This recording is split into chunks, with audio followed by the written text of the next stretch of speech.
Following several concerns about the armed theft of cows in the Karamoja sub-region, residents have been given 100 days to peacefully hand in their weapons or face the consequences. The call comes as newly appointed Minister of State for Karamoja Affairs, Agness Nandutu, made her first visit to the area as a member of cabinet. Today, the minister made a stopover in Karimojong and Kotido districts, where she met area leaders to assess some of the challenges to the development. Here, some of the residents expressed concerns that the GA community were working with the Turkana across in Kenya to rob them of their cows, a matter that has also resulted in some deaths. The introduction of the Turkana, the alliance, the peace initiative between the GA and the Turkana escalated our station. That's why now, when we have a raid here in Karimojong, we have about 200 to 500 raiders coming to sweep out our crowd.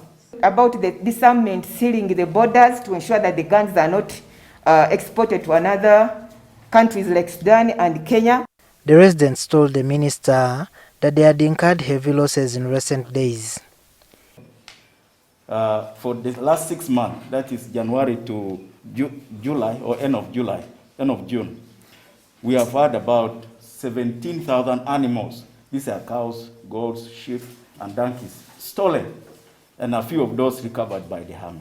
In the last 2 months, for example, we have had armed warriors, most of them youth, in big groups of about 200. They come armed with 20 to 30 guns, but the rest are carrying bows and arrows. And they have been targeting big kraals, 500 to 1,500 heads of cattle.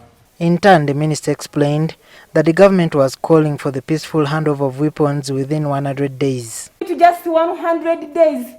It is 3 months of returning the guns voluntarily, or we take them from you by force. Just 3 months to return peace in Karamoja completely, once and forever. This comes as government moves to expand its presence in the area with more troops, a move intended to speed up the disarmament of weapons among the public. They arrived and they have been deployed, and more troops are going to be deployed within the next 2 weeks. Local leaders are appealing to the government to investigate the source of the guns in the area. The cows have been taken. They bring these two communities together. When they start now, they tell them, can you identify your cows?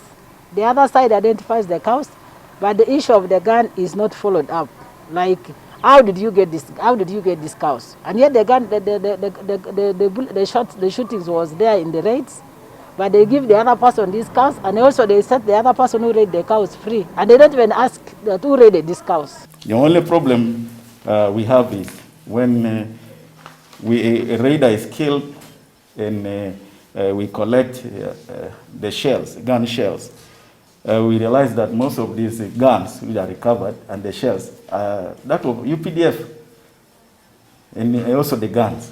So we are wondering, where do these guns or ammunition, who supplies them within the government structure? And tell the people that all the LDUs who have been terrorizing people are going to be disbanded. And all the LDUs who have been good to the communities, they are going to be integrated within the UPDF. Jumakiria, NTV, Kotido.